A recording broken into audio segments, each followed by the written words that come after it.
올해 들어서 이제 수요 예배 에스더서 두 번째 시간인데요. 에스더서를 준비한 이유는 에스더서에 중요한 말씀이 있죠. 죽으면 죽으리다. 그래서 현실이 조금 힘들지만은 여러분과 제가 이 현실을 믿음으로 돌파해야 된다.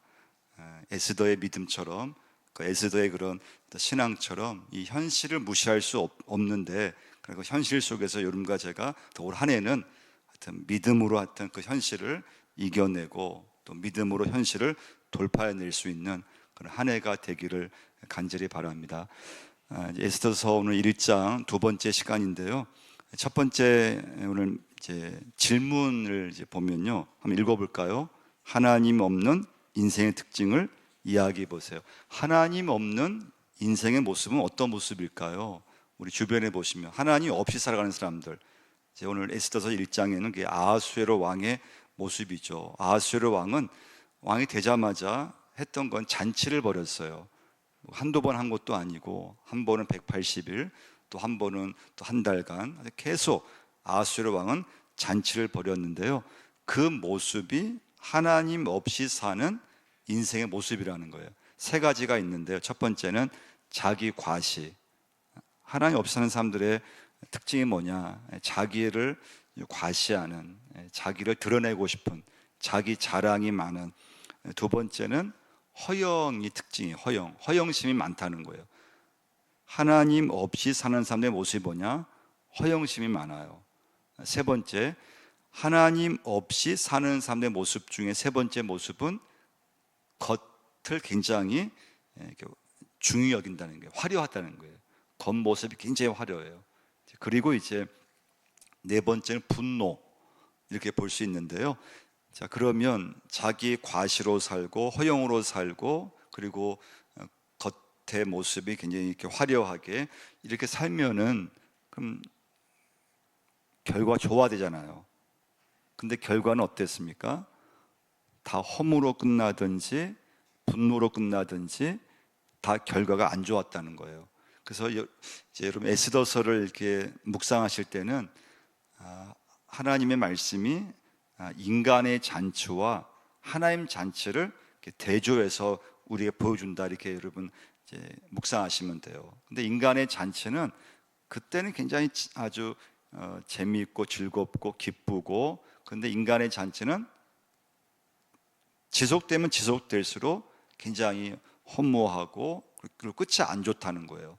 다 막 싸우든지 그렇게 끝난다는 거예요.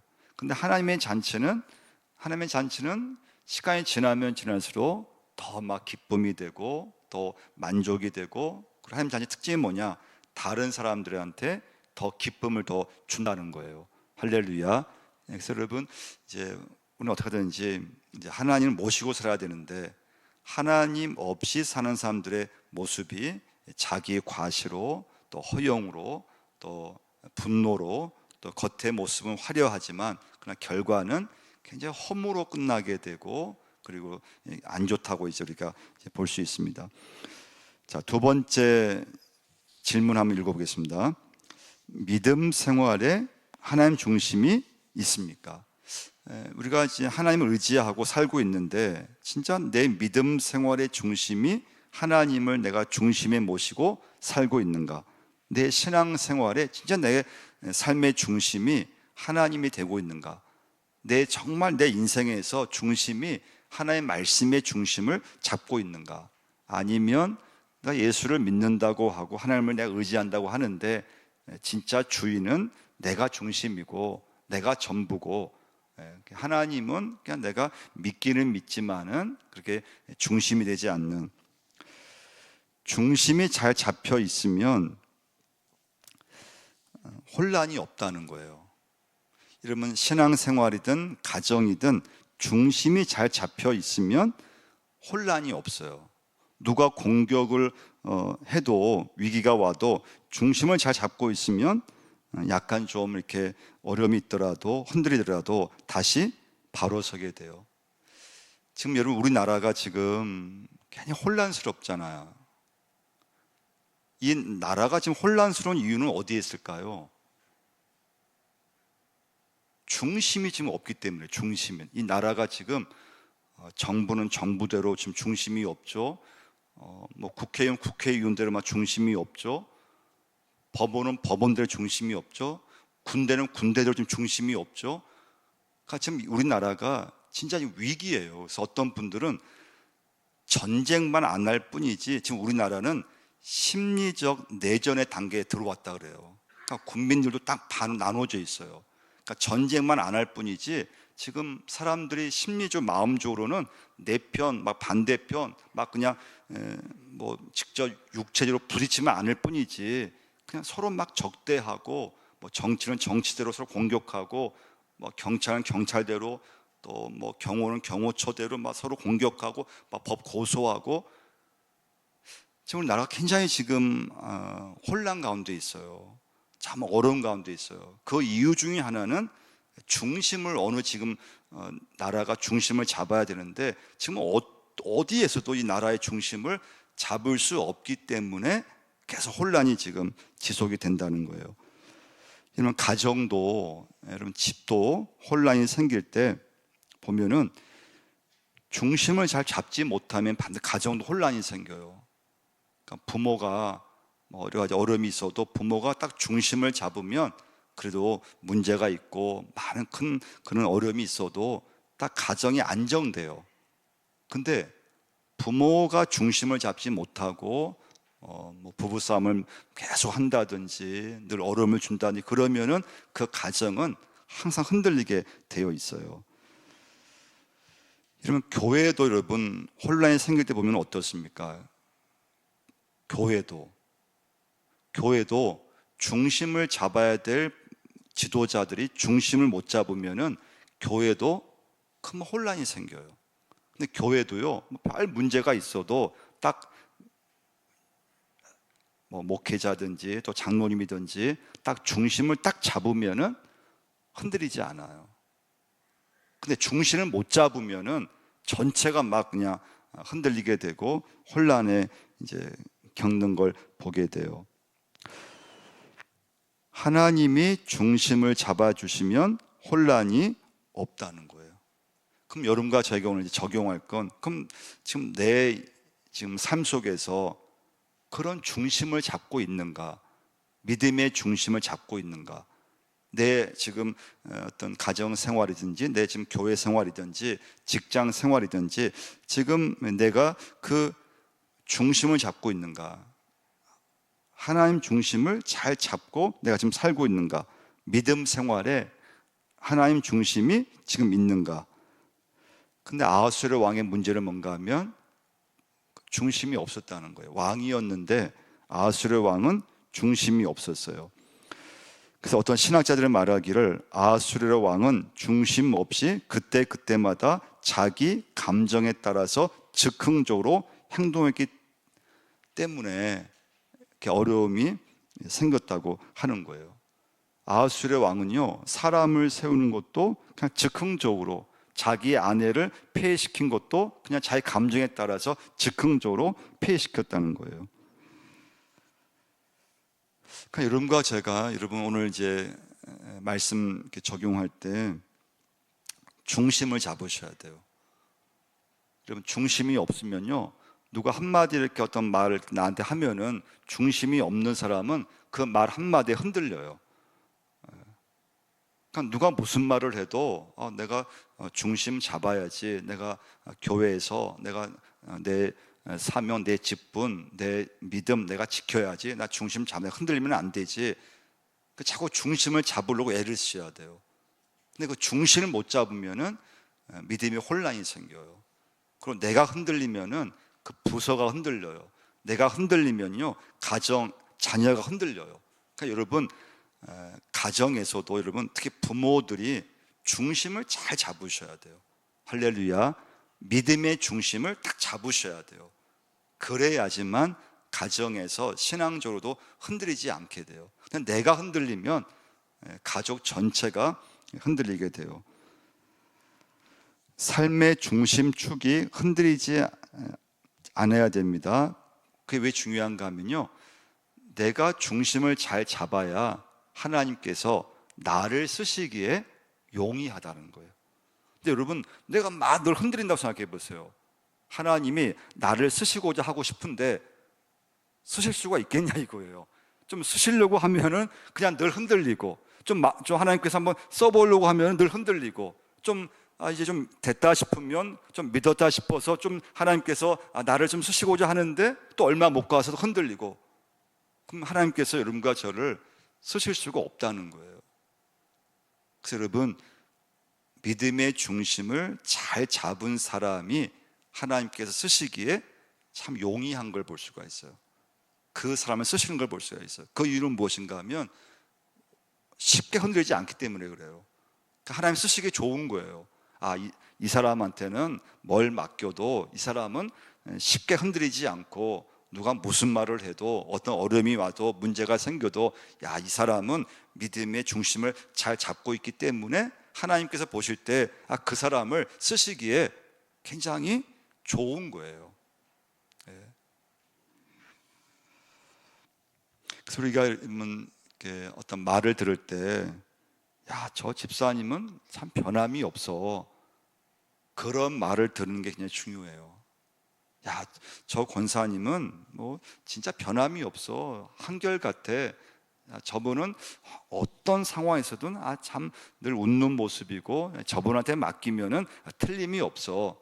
근데 반대로 저분은 좀 불안해, 저분은 맡기면은 뭔가 좀 흔들릴 것 같고, 저분은 좀 이렇게 뭔가 이게 맡기면은 좀 잘 감당 못할 것 같고, 그런 이미지를 심어주면 안 된다는 거예요. 그 이유는 뭔가 하면, 중심을 잡지 못할 때 다른 사람에게도 신뢰감을 줄 수가 없다는 거예요. 그래서 중심을 잘 잡으셔야 돼요. 저분 한결같아, 저분한테는 무슨 말을 해도 저분은 늘 중심이 참 하나님 중심이야, 참 저분은 교회 중심이야, 저분은 믿음 중심이야, 그런 이미지를 여러분과 제가 심어줄 수 있으셔야 돼요. 근데 이제 아하수르의 왕의 문제는 뭐냐? 그런 중심이 없었다는 거예요. 그러니까 즉흥적으로 사람을 임명하고, 또 사람은 자기 마음에 안 맞으면 그냥 바로 폐위시키고, 그리고 하나님 없이 살아가기 때문에 이제 자기 과시, 허영, 겉으로 화려한 삶을, 자기를 드러내는 삶을 살았다는 거예요. 지금 많은 사람들이 다 자기 충동대로, 자기 감정대로 살아가요.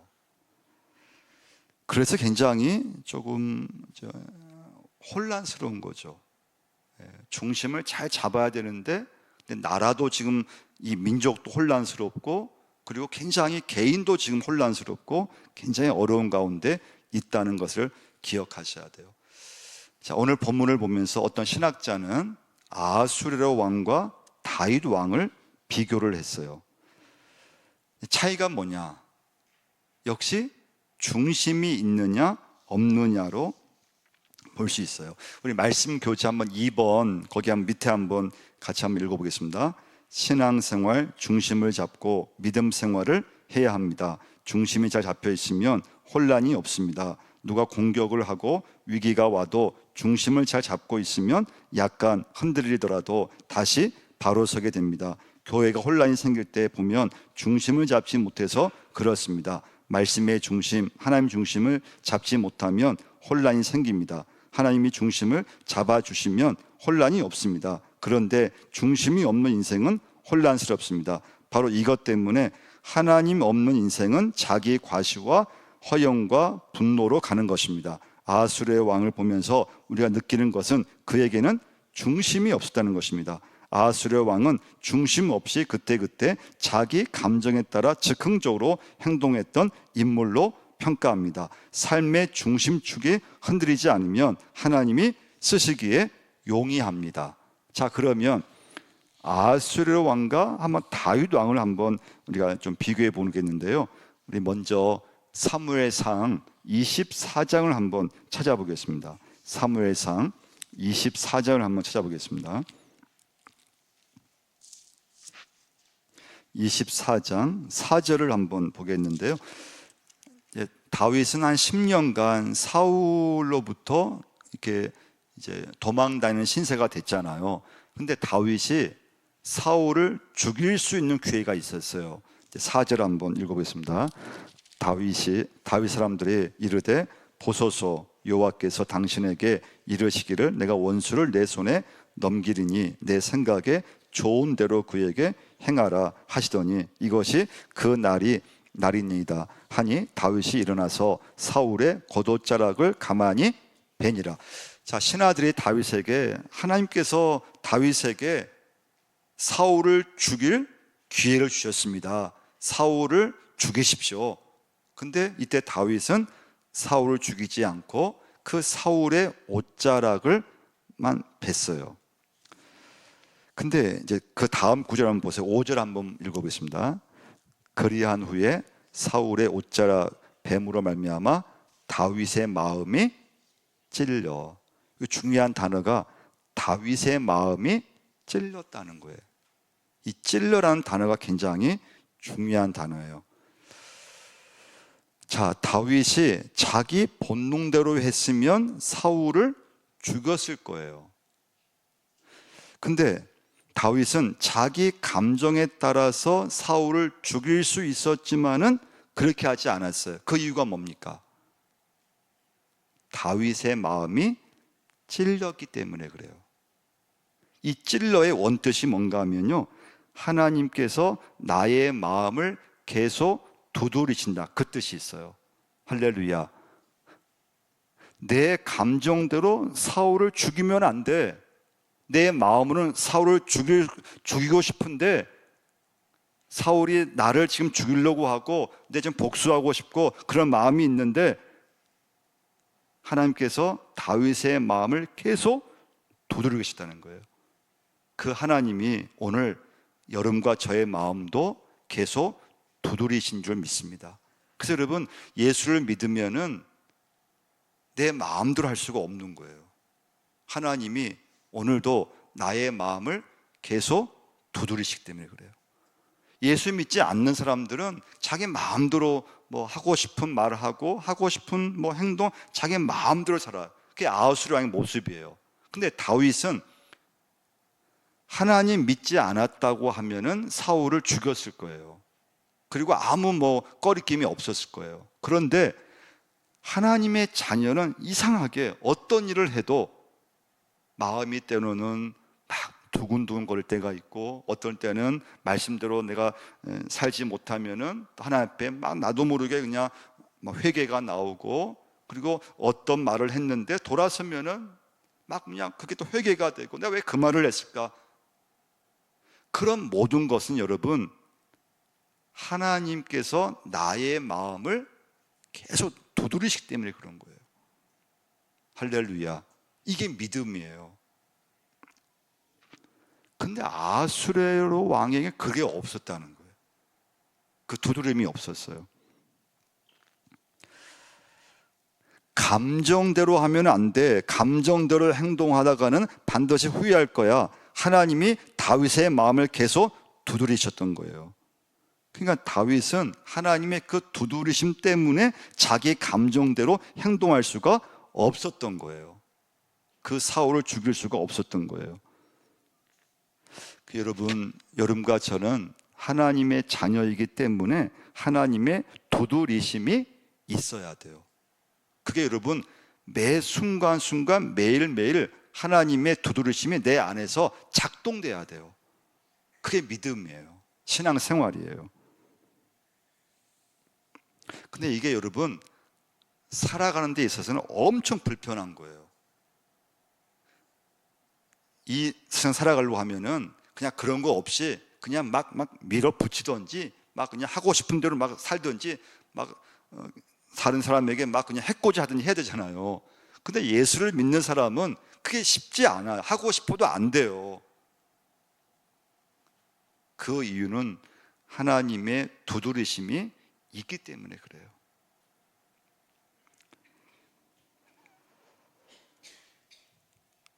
하나님의 두드리심이 있으면 작은 그런 일탈 하나도 마음대로 할 수 없습니다. 그래서 여러분, 예수를 믿으면요, 은혜가 충만하면 죄 짓는 게 힘들어요. 어려워요. 죄를 지으면 못 살아요. 하나님의 두드리심이 있기 때문에 견디지를 못해요. 우리 한번 사무엘하 24장으로 한번 가서요 10절도 한번 찾아보겠습니다. 사무엘하 24장 10절도 한번 찾아보겠습니다.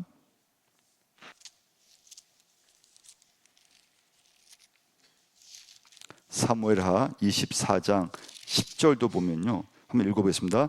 다윗이 백성을 조사한 후에 그의 마음에 자책하고 다윗이 여호와께 아뢰되 내가 이 일을 행함으로 큰 죄를 범하였나이다. 여호와여 이제 간구하옵나니 종의 죄를 사하여 주옵소서. 내가 심히 미련하게 행하였나이다 하니라. 여기 말씀에요 다윗이 백성을 조사한 후에 그의 마음에 자책하고라는 말씀 있잖아요. 이 자책하고가 찔러예요. 찔러. 다윗의 마음에 찔러 같은 단어예요. 왜 다윗이 왜 또 이때 자책했을까요? 왜 다윗의 마음이 왜 찔렸을까요? 사울을 그 옷자락을 뱄을 때 다윗의 마음에 하나님께서 다윗의 마음 두드리셨다고 했거든요. 자, 이 말씀은 다윗이 인구 조사를 했어요. 뭐 인구 조사하면 문제될 것이 없잖아요. 근데 하나님은 다윗의 마음을 보셨는데 그 다윗의 마음이 좀 자기의 공로를 좀 이렇게 내세우고 싶은 그런 동기로 인구 조사를 하게 된 거예요. 그때 하나님께서 인구 조사를 할 때까지는 아무런 다윗의 마음이 그런 게 없었어요. 자, 그런데 그걸 하고 나서 하나님께서 다윗의 마음을 계속 두드리시는 거예요. 그냥. 그러니까 다윗이 뭐라고 합니까? 백성을 조사하는 인구수를 한 후에 그의 마음에 자책하고 다윗이 여호와께 아뢰되 내가 이 일을 행함으로 큰 죄를 범하였나이다. 다윗은 이 일이 하나님이 기뻐하시지 않는 일이라는 것을 감지를 한 거예요. 알게 된 거예요. 어떻게 알 수 있습니까? 하나님이 그런 마음을 계속 다윗에게 두드리신 거죠. 이게 여러분 믿음 생활이에요. 그러니까 여러분과 제가 하루 살아가고 또 인생 살아가면서 하나님을 중심으로 모시고 살게 되면 그 사람에게는 하나님의 두드리심이 계속 있게 돼요. 그 마음의 찔림도 되고 막 회개도 하고 막 자책도 하고 야, 이거 하나님께서 이 일은 기뻐하지 않으시겠구나. 그러면서 또 다시 한번 믿음의 중심을 잡고, 근데 그 믿음의 중심이 없으면 하나님의 두드리심이 없다는 거예요.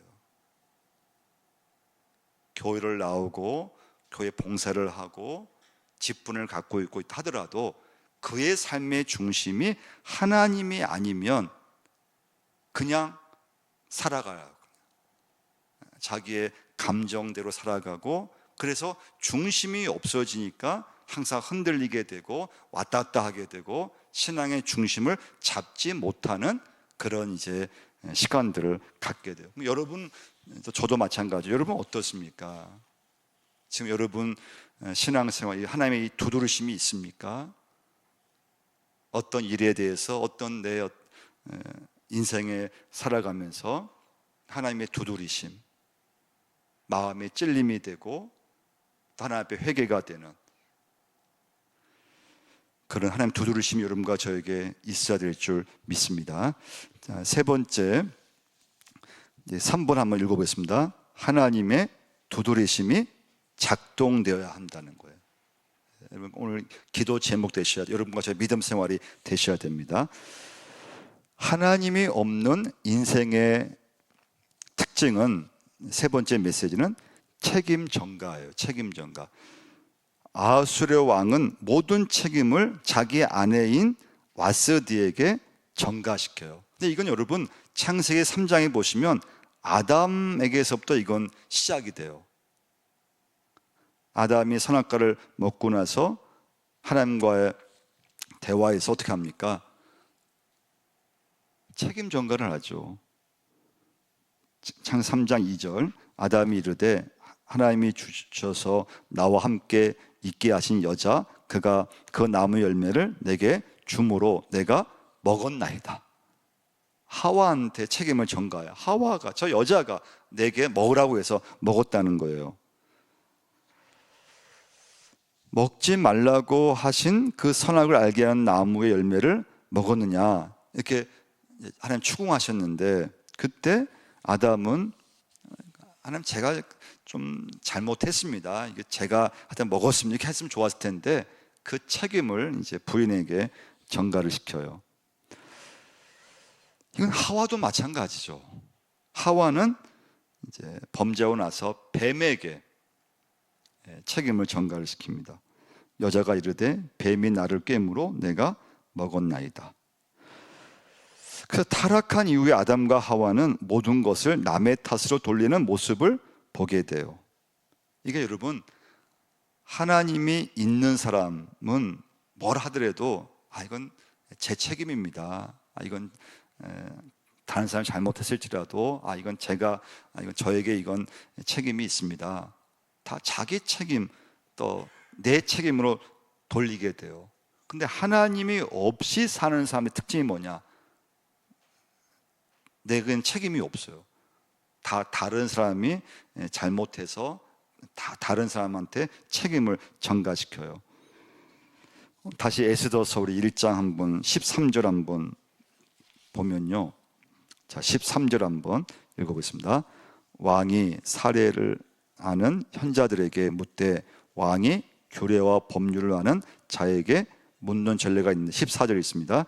그때 왕에게 가까이 하여 왕의 기색을 살피며 나라 첫 자리에 앉은 자는 바사와 메대의 7지방관 곧 가르스나와 스달과 아드마다와 다시스와 메레스와 마르스나와 모부가니라.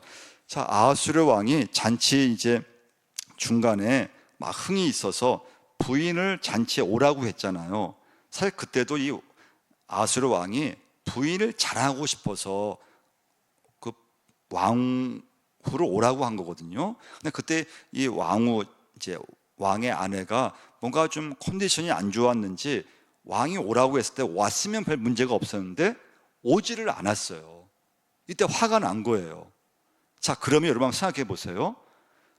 아하수르 왕과 바스디 이 부인은 부부 관계잖아요. 오지 않았어요.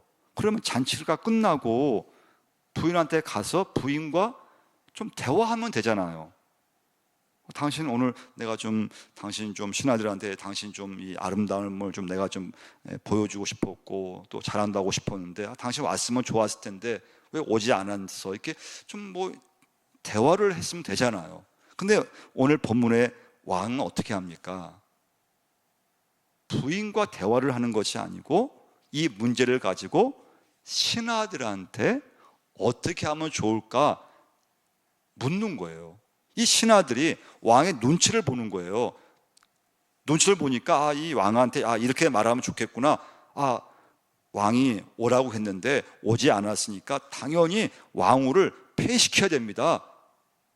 그러니까 왕이 그 말을 듣고 좋아해가지고 이제 법령을 만들어서 그냥 왕후를, 자기 아내를 그냥 그 사건 하나로 바로 그냥 폐시켜 버려요. 자신의 요구에 불응하는 아내의 그런 태도에 화가 난 아하수르 왕이 그냥 부부관계 일인데 그러면 좀 부인과 대화를 하면 좋았을 텐데 그렇게 하지 않고, 오해를 풀었으면 좋았을 텐데 그렇게 하지 않고, 당사자와 대화를 하지 않고 신하들한테 그것을 문제를 이제 찾아가서 다른 사람에게 자기 부인의 문제를 얘기하게 하는. 근데 이게 여러분 오늘날 가정에서 보면 이런 문제는 굉장히 많아요. 정작 부부의 문제, 당사자의 문제인데 근데 당사자와 대화를 하는 게 아니에요. 대화가 안 된다고 하고 다른 사람과 대화를 하고 다른 사람과 문제를 풀려고 해요. 그러니까 더 대화가 안 되는 거예요. 근데 이게 여러분 사탄의 방법이라는 것을 기억하셔야 돼요. 여러분 교회에서도요 인간관계에서 문제가 생기잖아요. 그럼 여러분 어떤 반응이 대부분 보입니까? 그럼 그 당사자와 만나서 대화를 해서 오해를 풀든지 아니면 내 마음을 좀 전달하든지 뭔가 풀어야 되잖아요. 근데 그게 문제 생기면 어떻게 합니까, 여러분? 말을 안 하기 시작하죠. 내가 싫어하는 그 사람, 내가 미워하는 그 사람과 딱 보면은 말을 안 하고 무시하든지 대화를 안 하든지, 그리고 다른 사람과 문제를 풀려고 하고 또 그 사람들이 막 비난을 한다든지, 이게 여러분 사단의 방법을 꼭 아셔야 돼요. 그래서 많은 가정에서 그 대화가 단절되면서 상대방을 원망하고, 그리고 저 사람하고는 못 산다고 하면서 대화가 점점 단절이 돼요. 대화가 안 된다고 해요. 그 대화하면 소용없다고 얘기를 해요.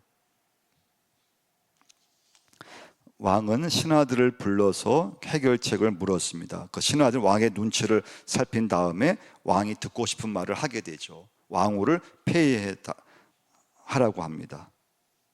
아하수르 왕은 그의 말을 듣고 그대로 수용하게 되죠. 이것이 오늘 이제 에스더 1장의 후반부의 말씀이에요. 그래서 여러분, 이제 누군가와 관계에서 문제가 발생했을 때 회피하면 안 돼요. 이게 참 저도 어려워요. 딱 문제가 생기면 딱 회피를 하게 되거든요. 그 사람이 안 보려고 해요. 그 대화가 안 된다고 아예 딱 단정을 해버려야 될 때가 굉장히 많아요. 또 내가 옳다는 것 때문에 내 고집을 자꾸 이렇게 막 부릴 때가 있어요. 상대방과 대화를 하려고 하는 것이 아니고, 이건 내 생각이 맞아, 이건 막 그러면서 막 내 고집을 막 부릴 때가 있어요. 그리고 한번 내 생각이 딱 결정되면 아예 남의 말을 들으려고 하지 않고 막 그냥 밀고 나가려고 하는 그런 모습이 있다면, 그는 아하수르 왕의 모습이라 보시면 돼요. 근데 그것은 여러분 사단의 방법이라고 하는 걸 꼭 기억하셔야 돼요. 그래서 가정과 교회, 가장 가까워야 되고 가장 친해야 될 관계들이 점점 거기서 대화가 단절이 오고, 또 내 마음에 안 맞으면은 회피하게 되고, 그 사람과 아예 상대를 안 하려고 하고, 내 생각에 오르면 그것을 막 밀어붙이려고 하고, 그런 모습이 여러분과 저에게 오늘 이 말씀을 붙잡으면서 그런 모습이 나에게 없는지 꼭 찾아보셔야 돼요. 그래서 여러분과 제가 오늘 예수 믿으면서 정말 내 삶의 중심이 하나님이 중심을 잡고 내가 가고 있는가, 내 믿음 생활의 진짜 중심이 하나님이신가, 아니면 믿고는 있지만은 내가 중심이 아닌가, 꼭 여러분 살피셔야 돼요. 보셔야 돼요. 가장 중요한 말씀은 하나님께서 늘 나의 마음에 두드리심이 있는가. 지금 내 믿음 생활에 순간순간마다 그 하나님의 두드리심, 이게 다윗의 믿음이었고, 근데 아하수르 왕의 문제는 뭐냐? 하나님을 믿지 않으니까 그런 두드림이 없었다고 하는 거예요. 그래서 여러분, 그 하나님의 두드리심이 있을 때 마음에 찔림이 되고 막 회개가 되고, 그때 그것이 여러분과 저로 하여금 하나님의 자녀임을 꼭 기억하는 귀한 시간 되기를 간절히 바랍니다.